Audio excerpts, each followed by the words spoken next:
लोग कहते हैं शनि चढ़ गया, 7.5 लग गई, ढैया लग गई, राहु लग गया, केतु लग गया, बृहस्पति लग गया, मंगल लग गया। शिव महापुराण की कथा कहती है कोई भी ग्रह लग जाए, घर में से 1 लोटा जल भरो, शिव जी पर जल चढ़ाना प्रारंभ करो, सारे ग्रह अनुकूल हो जाएंगे। तुम्हारा कोई भी ग्रह प्रतिकूल नहीं हो सकता, कोई ग्रह तुम्हें तकलीफ नहीं दे सकता, सब तुम्हारे अनुकूल हो।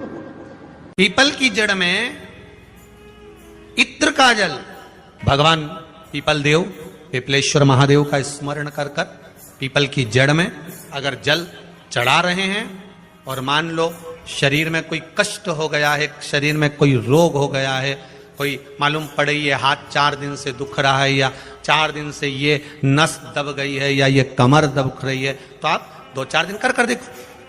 कलश के अंदर जल, जल में इत्र का थोड़ा सा भाग, पीपल की जड़ के नीचे आप उसका सिंचन करिए पिपलेश्वर महादेव के नाम से।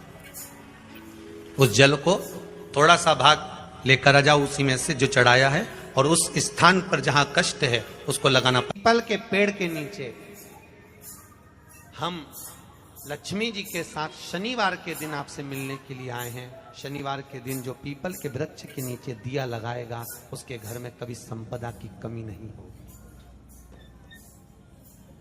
सारे दिन पीपल के वृक्ष के नीचे हमारा निवास होगा।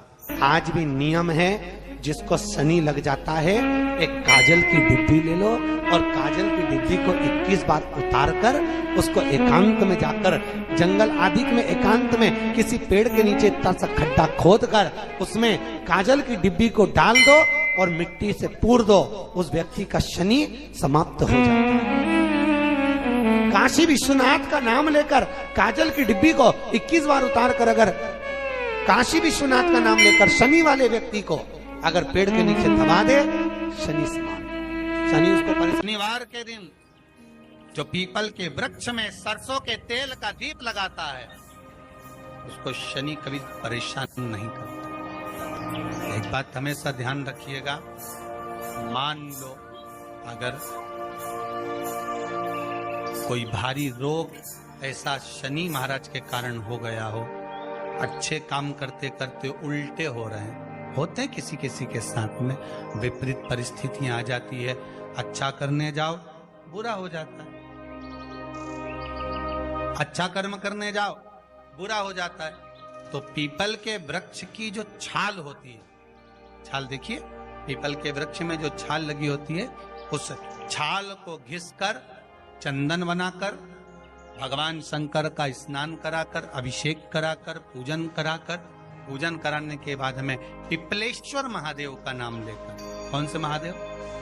पिपलेश्वर महादेव का नाम लेकर वो जो घिसी हुई छाल होती है उस छाल का तिलक भगवान शंकर को लगा लो और उसी का थोड़ा सा भाग अपने कंठ पर मस्तक पर लगाना प्रारंभ कर दो। धीरे धीरे जो विपरीत दशा है वो सुधरना प्रारंभ हो जाती है। पर नाम याद रखना पिपलेश्वर, जम के बोलिए पिपलेश्वर महादेव। एक देवता ऐसे हैं जिन्होंने दूसरे का हिस्सा खाने का प्रयास करा था और आज भी उस देवता से दुनिया डरती है, और उन्होंने दूसरे का हिस्सा खाने का प्रयास करा था तो शंकर भगवान ने उसको भी नहीं छोड़ा। कौन से देवता? वो बाल्टी में हर शनिवार को आते हैं आपके यहाँ। कौन से? शनि देव। उन्होंने क्या करा था? भगवान सूर्य नारायण ने अपने सारे पुत्रों को देखा, सारे पुत्रों,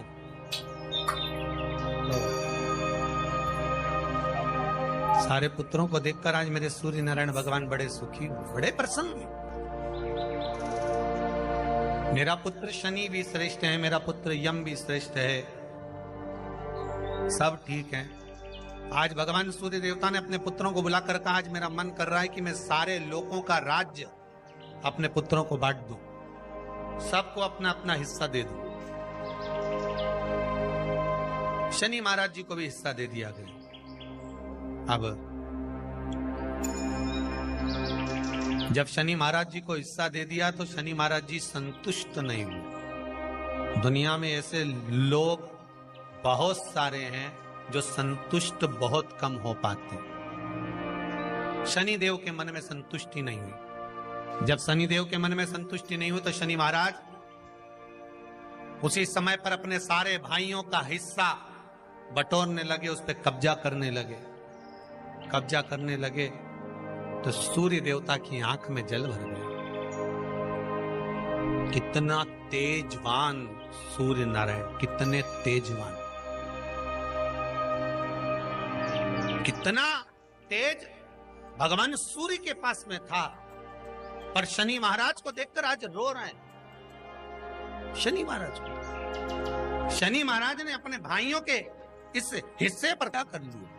सूर्य नारायण भगवान की आंखों में जल भर गया कि मेरा पुत्र ऐसा कर रहा है। शनि को बुलाया सूर्य नारायण भगवान ने, समझाया पर नहीं माना। किसी किसी की नियत होती है कि इसको इतना कैसे दे दिया, अम्मा ने इसको इतना कैसे दे दिया, पिताजी ने इसको इतना कैसे दे दिया, मैं तो कब्जा करूंगा, दुकान नहीं छोड़ूं, घर नहीं छोड़ूं, ये नहीं छोड़ूं, वो नहीं छोड़ूं। मत छोड़, एक दिन संसार छोड़कर जाना पड़ेगा। तब कहीं जमीन जायदाद छाती पे बांध के ले जाएगा। नहीं माने तो सूर्य देवता ने अपने गणों को भेज दिया, जाओ जरा शनि महाराज को जरा हटाओ वहां से।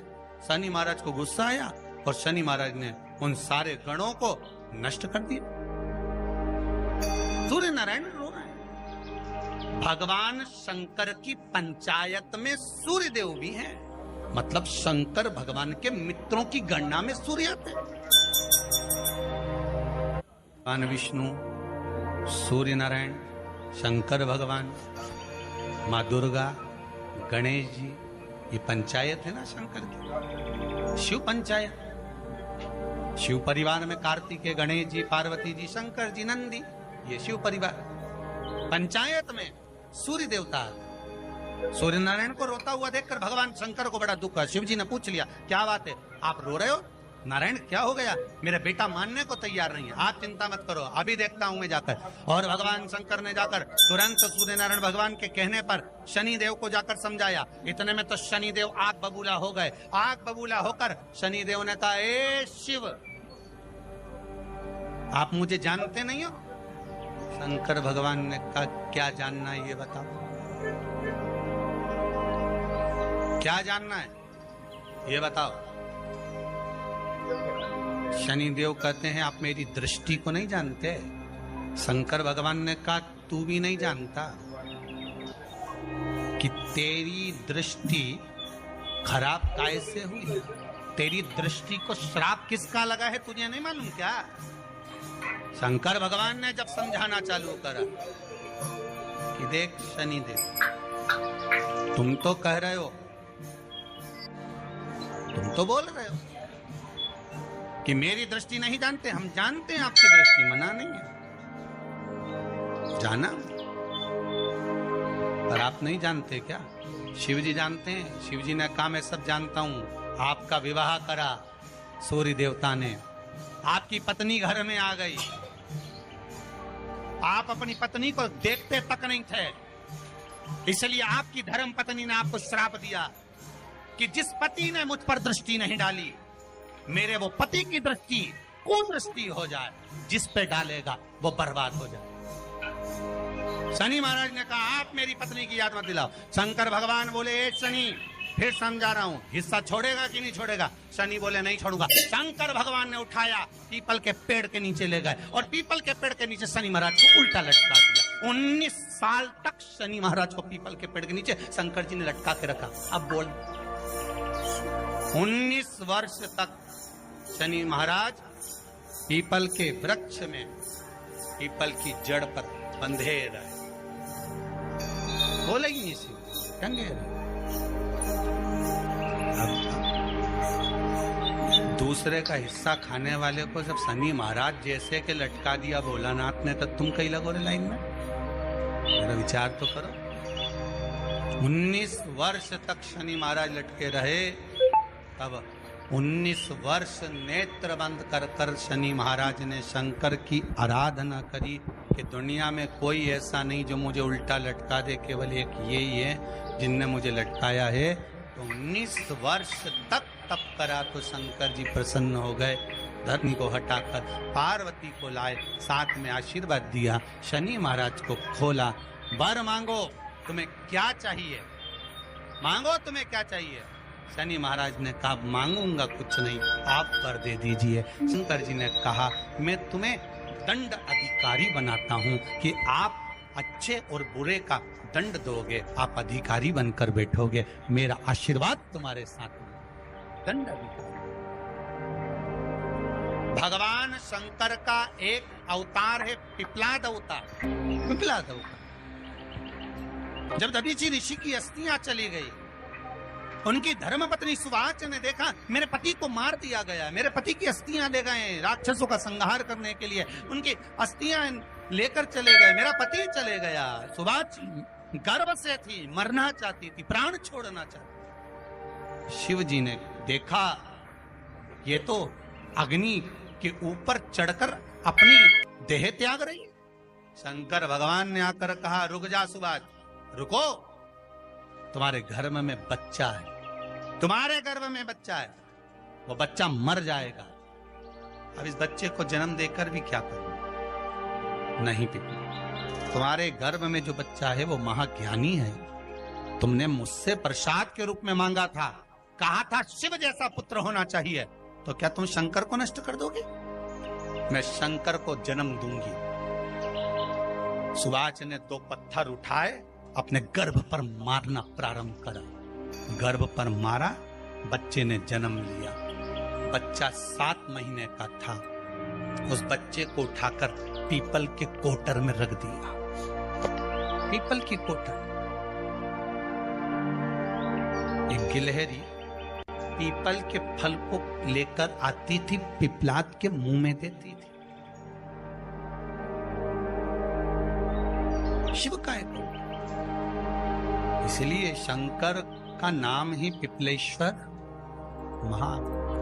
शिव का एक अवतार पिपलाद के रूप में हुआ है। तुम क्यों चिंता करती हो, तुम चिंता मत करो, तुम्हारा पुत्र जन्म दो तुम। और दिया धन सुवाच ने, उसके बाद प्राणों को त्यागा। और उस पीपल के कोटर में अगर भरण पोषण करने वाला कोई था तो वह देवाधिदेव महादेव था। फिर निवेदन करेंगे, माता के गर्भ में बच्चा रहता है, उसका भरण पोषण करने वाला मेरा देवाधिदेव महादेव है। अगर जन्म उसने दिया है तो मृत्यु भी वो देगा। अगर तुमको कुछ ज्ञान दिया है तो अच्छी जगह पर भी वही पहुंचाएगा। आप जो अभिलाषा लेकर आते हैं, बच्चे कहते हैं हमारी नौकरी नहीं है, सर्विस नहीं है, हम इस कॉलेज में पढ़ना चाहते हैं, हम इस जगह जाना चाहते हैं, हम इस पद पर जाना चाहते हैं, बस इतना याद रखना, तुम्हारा भाग्य बुरा नहीं होता। कभी भी याद रखना, संसार में जिसको भगवान ने जन्म दिया उसकी किस्मत कभी बेकार नहीं हो सकती। अगर भगवान तुम्हारी किस्मत बेकार होती तो जानवर बनाकर पैदा करता, इंसान बनाकर नहीं। किस्मत अच्छी थी इसलिए इंसान बनकर पैदा, जानवर बनाकर पैदा नहीं करा। अगर तुम्हारी किस्मत अच्छी थी इसलिए मनुष्य बनकर पैदा हुए हो, इंसान बनकर पैदा हुए हो, मानव बनकर पैदा हुए हो।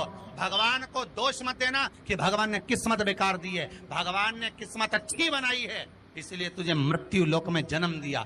भगवान ने भाग्य अच्छा बनाया इसलिए तुझे शिव महापुराण की कथा सुनने का मौका दिया।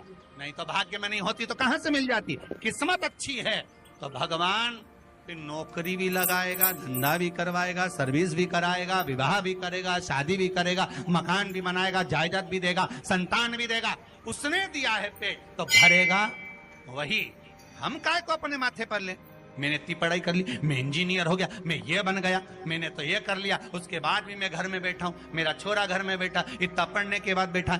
जन्म उसने दिया है, भाग्य उसका है, किस्मत उसकी है, तो कहो उसको कि शंकर का भजन कर, मंथन करे, मक्खन निकलेगा और घी भी जरूर बने। हारना मती, जब तेरे 3.5 करोड़ बन, गिनती मत करना, गिनती वो करेगा। तू तो भज, तू कुबेरेश्वर का स्मरण कर, तू महाकाल का स्मरण कर, तू काशी विश्वनाथ का स्मरण कर, तू महाकाल राजा का स्मरण करके तो देख। शिव का भजन कर, 1 लोटा पानी ले जाकर रोज चढ़ा शंकर जी के मंदिर में जा। शिव से भजन करने में क्या देरी, नहीं जा सकता शिव मंदिर में जाने में। बच्चों को अगर शर्म आती हो तो बेलपत्री के पेड़ के नीचे पानी चढ़ाया, वो भी नहीं कर सकता तो पीपल के पेड़ के नीचे चढ़ाया, वो भी नहीं कर सकता तो आंवले के पेड़ के नीचे चढ़ाया। पर कहीं जुड़ तो सरी, एक बार साध तो सरी, पकड़ने का प्रयास तो करो परमात्मा। शनिवार का दिन है, जिस दिन अपन इस दरिद्रता से मिलने के लिए पीपल के पेड़ के नीचे आए हैं, हिंदू धर्म में ये दिन पीपल के वृक्ष के लिए पूजनीय होगा। जो भी शनिवार के दिन पीपल के वृक्ष की पूजन करेगा, दूध चढ़ाएगा या मिष्ठान का भोग लगाएगा, लक्ष्मी और नारायण उसके घर में प्रवेश कर जाएगा। लक्ष्मी और नारायण उसके घर में प्रवेश करेगा, इसलिए नियम बनाया। कौन से दिन का? शनिवार। लक्ष्मी जी बोली, नारायण आपने तो एक दिन का वार लिख दिया। शंकर जी ने 7 वार बनाए हैं, रविवार, सोमवार, मंगल, बुध, गुरु, शुक्र और शनि। ये शिव जी ने बनाया। अब एक दिन आपने अपना बना लिया, बाकी के दिन अगर कोई इस पीपल के वृक्ष के नीचे आएगा और यहां तो दरिद्रता बैठी है, तो उसका क्या होगा? भगवान नारायण बोले, सुन दरिद्रता, तेरे से एक विनती है, अगर कोई भी मनुष्य इस पीपल के पेड़ के नीचे अगर 7 दिन में आता है और उसके हाथ में अगर कोई सामग्री होती है तो तू उसके घर में प्रवेश नहीं करेगी। नियम है पीपल के वृक्ष का, या तो पानी का लोटा लेकर जाओ, कुंकू का चोपड़ा लेकर जाओ, शक्कर लेकर जाओ, या पेड़ के नीचे चींटी को डालने के लिए आटा ले जाओ, पर खाली हाथ पीपल के वृक्ष के नीचे कभी मत जाओ, कभी नहीं। खाली हाथ जाओगे तो दरिद्रता तुम्हारे घर में प्रवेश करेगी। दरिद्रता उठकर खड़ी होकर बोली, नारायण तुमने अपनी मनमानी करी है, एक दिन मुझे भी मेरा चाहिए। भगवान ने कहा, बोल कौन सा दिन चाहिए?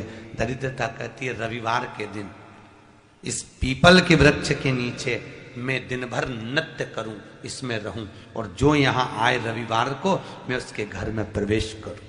भगवान ने कहा, ठीक है। दरिद्रता, रविवार का दिन एक ऐसा दिन रहेगा जिस दिन तू इस पीपल के वृक्ष के नीचे नृत्य करेगी, और जो आएगा इस पीपल के वृक्ष के नीचे तो उसके साथ प्रवेश करेगी। मैंने तुझे वर दिया। इसलिए हमारे यहाँ केवल पीपल का वृक्ष अगर दीवार में भी लग जाता है ना, किसी की फैक्ट्री की दीवार में, किसी के घर की दीवार में पीपल का वृक्ष अगर लग जाता है, पीपल का पौधा लग जाता है, उसको कितना भी तोड़ लो वो वापिस लग जाएगा। फिर तोड़ोगे फिर लग जाएगा। अगर पीपल के पौधे को तोड़ना है तो केवल रविवार का दिन एक नींबू, एक मिर्ची और बमूल का कांटा, ये 3 चीजें रखने के बाद में आधे घंटे बाद रविवार के दिन पीपल के पेड़ को उखाड़ कर फेंक दो। दूसरी बार कभी पीपल दीवार में लगता ही नहीं, कभी नहीं लग सकता। केवल एक रविवार का, केवल एक संडे, इतवार का। घर में दीवारों पर अगर पीपल लग भी गया है, इसलिए पीपल के वृक्ष को उखाड़ने का, अगर घर में पीपल लगा हुआ है या पीपल का पौधा हमारे घर में लग गया, उसको उतारना, निकालना, लगाना, तो पीपल के वृक्ष को अगर निकाला जाता है तो रविवार के दिन, और अगर पीपल के वृक्ष को कहीं लगाया जाता है तो सोमवार के दिन या मंगलवार के दिन, बुधवार के दिन, इन दिनों में लगा सकते पीपल के वृक्ष कहीं लगाना। शनिवार का दिन एक ऐसा दिन होता है जिस दिन पीपल के वृक्ष को कहीं जाकर लगाया नहीं जाता, क्योंकि शनिवार के दिन पीपल के वृक्ष के नीचे लक्ष्मी रहती है। हम अपने हाथों से अगर पीपल का वृक्ष किसी दूसरी जगह पर शनिवार को रोपित करते हैं तो हमारे घर की लक्ष्मी अपने घर से छिन्न होकर चली जाती है। इसलिए शनिवार के दिन पीपल लगाया नहीं जाता, किसी के घर जाकर उसको वापस पलटा नहीं जाता। लग गया उसको। प्रभु मेरी धर्म पत्नी को कहाँ रखूं आप बताओ? वो तो जहां यज्ञ होता है, अनुष्ठान होता है, दान होता है, पुण्य होता है, सत्कर्म होता है, वहां जाने को तैयार नहीं। अब करूं क्या? भगवान ने बोला एक काम करो। दुर्वासा जी बोले, जिसके यहां रात्रि में बर्तन झूठे पड़े रहते हो उसके घर में इस दरिद्रता को लेकर तुम प्रवेश कर जाना। जिसके यहां रात्रि में बर्तन झूठे पड़े हो वहां लेकर प्रवेश कर जाओ। दूसरी जगह दुर्वासा जी बोले, जो स्त्री घर में दोपहर के समय पर सो रही हो उसके घर में इसको लेकर प्रवेश कर जाइए। जो स्त्री दोपहर के समय में घर पर सो रही हो इस दरिद्रता को लेकर प्रवेश कर जाइए। तीसरा, जिसके यहां पर दरवाजे पर कांटे वाले पौधे लगे हों उस घर में इस दरिद्रता को लेकर प्रवेश कर जाइए। दरिद्रता, कितनी सुंदर बात कही है। दाता और विधाता कौन कौन? दाता और विधाता। लक्ष्मी और दरिद्रता के सगे भाई हैं। कौन कौन? दाता और विधाता। दाता को फिटकरी प्रिय है, विधाता को नमक प्रिय है। ये दोनों हमेशा लक्ष्मी को और दरिद्रता को दोनों को समझाते थे, दोनों में प्रेम बढ़ाते थे। आज भी हिंदू धर्म की रीति है, यहां तो ठीक है, जिसके यहां पर भी अगर थोड़ी सी भी परेशानी होती है, थोड़ा सा क्लेश होता है, अशांति होती है, लक्ष्मी नहीं टिक रही हो, काम नहीं बन रहे हो, बहुत प्रयास करा जा रहा हो और हमारा कार्य नहीं होता, तो क्या करते हैं? फिटकरी और नमक को पानी में डाल देते हैं और घर में पोछा लगा देते हैं। आप लोगों ने आजकल फेसबुक पे भी पढ़ा होगा, व्हाट्सएप पे भी पढ़ा होगा। तो क्यों लिखा उसमें? उसका कारण ही केवल ये है कि दाता और विधाता की प्रियता उसमें। माता ख्याति के जो 4 बच्चे हुए, इसमें जो 2 लड़के हैं, दाता और विधाता, उसकी प्रियता, उसकी पूर्णता। अब दुर्वासा जी बोले अपनी धर्म पत्नी को वहां लेकर, जहां कांटेदार पौधे लगे हों वहां पर लेकर प्रवेश कर जाइए। कांटेदार पौधों में उस दरिद्रता का निवास हो गया। आए जब कष्ट, बहुत कष्ट का जीवन चल रहा हो, बहुत कष्ट की जिंदगी चल रही हो, ध्यान लगाना, अगर कष्ट का जीवन चल रहा हो, तकलीफ की जिंदगी चल रही हो, 5-7 सोमवार, या तो 5 सोमवार या 7 सोमवार, हाथ में दुर्वा, मान लो ये तुमने दुर्वा ले ली, हाथ में दुर्वा, एक बेलपत्र, और उसी हाथ में अपने घर का भरा हुआ 1 लोटा जल। पहले रखना है दुर्वा, फिर रखना है बेलपत्र, उसके बाद में हाथ में 1 लोटा जल, और दोनों हाथों का स्पर्श करते हुए जो अपना पूजन का कक्ष होता है घर के अंदर का, उस पूजन कक्ष की साक्षी में खड़े होकर अपने कुल देवता, पितृ देवता और अन्य देवताओं का स्मरण करते हुए, बाबा बहुत दुखी हूँ, बहुत तकलीफ में हूँ, बहुत कष्ट में हूँ, मेरा परिवार आज तकलीफ में है, मेरा परिवार आज कष्ट में है, दुख में है, कष्ट में है। बाबा को अपने मन का भाव करते हुए, हृदय से प्रार्थना करते हुए, अपने घर के मंदिर से निकलकर फिर उस जल को लेकर शिवालय तक जाओ और दक्षिण की ओर खड़े होकर उत्तर की ओर मुख कर जल समर्पित करो। बेलपत्र और दुर्वा दोनों को अशोक सुंदरी वाली जगह पर चढ़ा दीजिए। अशोक सुंदरी की जगह तो सबको मालूम है ना। अशोक सुंदरी वाली जगह पर उस बेलपत्र और दुर्वा को समर्पित कर दो। चढ़ा हुआ थोड़ा सा जल लेकर आओ, घर के दरवाजे पर उसका छींटा दे दो, लेपन कर दो और बाबा से 5 सोमवार नियम से आप दुर्वा, बेलपत्र और जल का प्रयोग अगर करोगे, 5 सोमवार पूर्ण होंगे। जो तुम्हारा दुख है वो समाप्त जरूर होगा। शिव करुणा जरूर, शिव कृपा जरूर। बस इसमें 3 चीजों का स्मरण रखिएगा। 3 चीजों शिव पुराण कर रही है, इसमें 3 चीजों का स्मरण करिए। पहले नंबर पर दुर्वा, दूसरे नंबर पर बेलपत्र और तीसरे नंबर पर जब जल चढ़ाकर वापिस आओ तो अपने घर में प्रवेश के पहले दहली पर भगवान शंकर के अपने घर के द्वार पर शिव का नाम लेकर जल का सिंचन। 3 शिव जी की करुणा का गुणगान करने के लिए 3। जब आप तकलीफ में होते हो तो 3 शंकर को जल चढ़ाने वाला, 1 लोटा जल चढ़ाने वाले के पास 3 को भगवान शिव अवश्य भेजते हैं। दुख को समाप्त करने से पहले 3 को मेरा शंकर आपके दरवाजे पर जरूर भेजता है।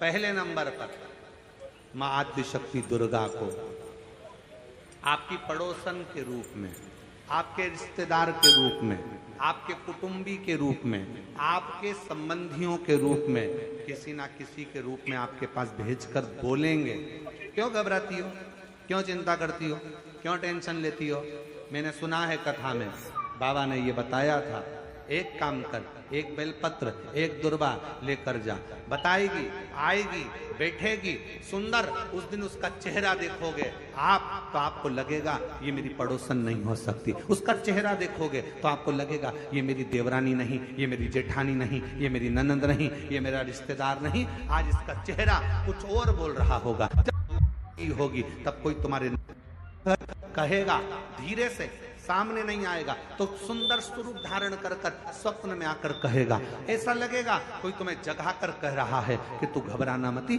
तू ये कर लेना। समझ, धीरे से सामने नहीं आएगा तो सुंदर स्वरूप धारण कर कर स्वप्न में आकर कहेगा। ऐसा लगेगा कोई तुम्हें जगा कर कह रहा है कि तू घबराना मती, तू ये कर लेना। समझ लेना मेरे बाबा ने अपनी अर्धांगिनी पार्वती को तुम्हारे पास भेज दिया।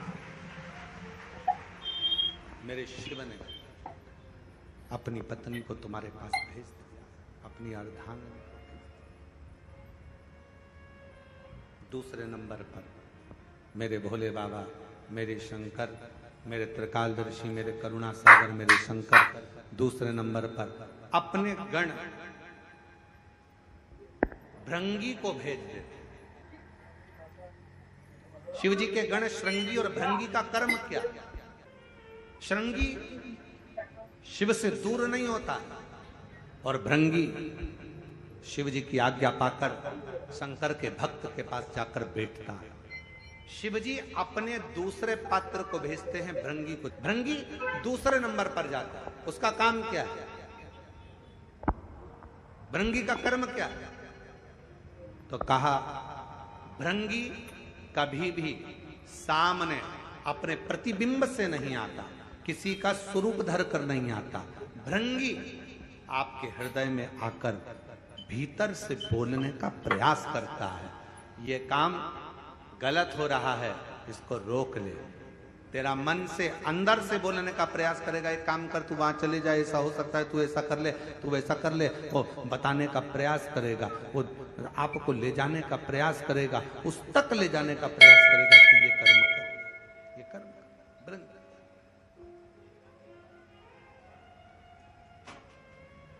दूसरे नंबर पर भृंगी आपके मन की वाणी को शिव तक पहुंचाने का प्रयास करेगा। और तीसरे नंबर पर भगवान शंकर अपने भक्त का दुख हरने से पहले तीसरे नंबर पर भेज देते हैं अपने नंदीश्वर को, अपने नंदी गण को मेरे शिव भेजते हैं। नंदी का काम क्या है? जैसे ही नंदी आता है, कोई व्यक्ति के रूप में, किसी रूप में, किसी फोन के रूप में, किसी कॉल के रूप में, किसी पत्र के रूप में, किसी मैसेज के रूप में, जब नंदी तुम्हारे घर में प्रवेश करता है तब वो तुम्हारे रास्ते को क्लीन कर देता है, रास्ते को साफ कर देता है, उसको मार्ग को प्रशस्त कर देता है। आप दिल से उससे कहो, जहां तार ना जुड़े। कोई कई जगह कहे ना, अभी हमने कहा कि हमारे बच्चे कहे यहाँ पर सिग्नल मिल रहा है, कोई कहे वहां सिग्नल मिल रहा है। अगर सारी दुनिया से हार गए तो फिर एक जगह पर जाकर सिग्नल मिलाना। एक बार शिव महापुराण की कथा में पहुंचकर बाबा देवाधिदेव महादेव से अपने मन की बात कहकर कभी योग बन जाए तो उस कथा में आसन बिछाकर जमीन पर अपना आसन डालकर ये नहीं सोचना कि मैं वीआईपी कितनी हूं, मुझे कहां बैठना चाहिए, कहां रहना चाहिए। एक बार उस पवित्र प्रांगण में जहां बाबा की कथा हो रही हो, जहां बाबा कुबेर भंडारी का आनंदमय कथा कर तत्व ग्रहण करने को मिल जाए, वहीं पर रात्रि विश्राम कर कर बाबा से अपने दिल की बात कहकर अपने मन की बात जरूर कहना। ये निश्चित है मेरे बाबा से तुम्हारा सिग्नल जरूर मिलेगा और शिव आपकी बात को स्वीकार जरूर, शिव सुने। भगवान देवाधिदेव महादेव को जल चढ़ाते हैं, उसके 5 अलग अलग तरीके हैं। बहुत सावधानी से सुनना कथा, आपकी और हमारी जिंदगी की सार्थकता को सिद्ध करने वाली कथा।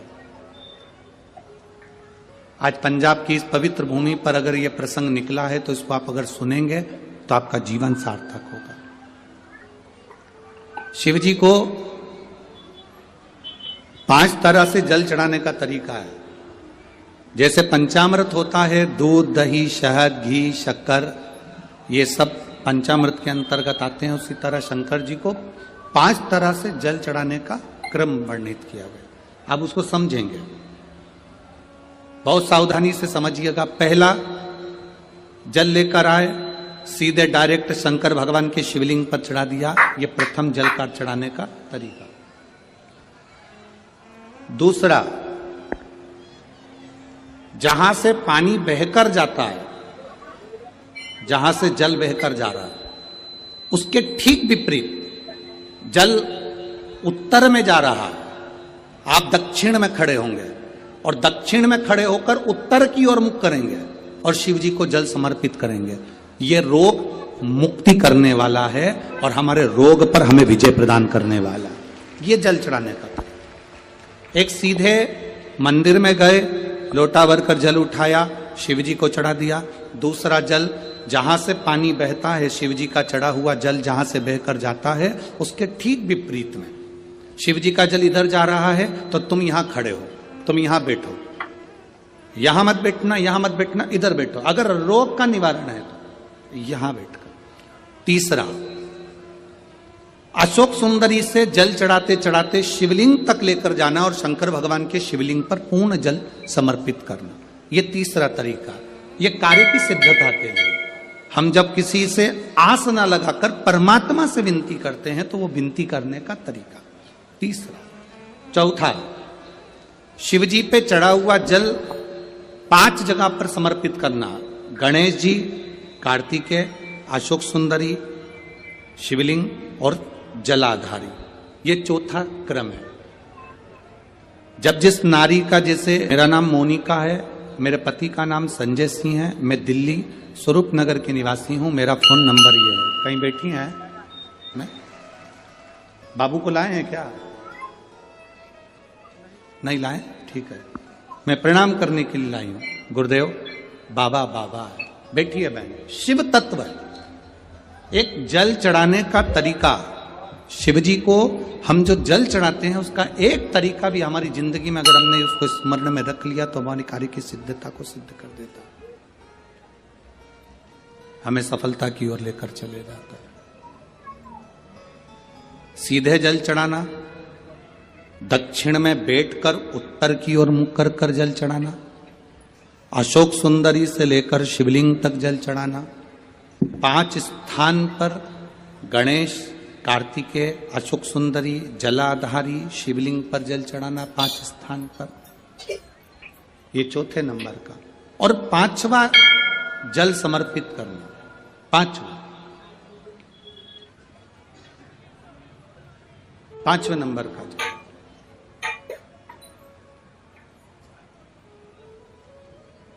शिव जी को 5 नंबर का जो जल आता है, जो जलाधारी है, ऊपर जिसमें पानी भरा रहता है और नीचे एक एक बूंद टपकता रहता है, जलाधारी में जल समर्पित कर कर उसी जल को बचाकर अशोक सुंदरी वाली जगह पर थोड़ा सा चढ़ाकर उसी में से जल शिवलिंग पर जब हम समर्पित करते हैं तो हम जिस कार्य के लिए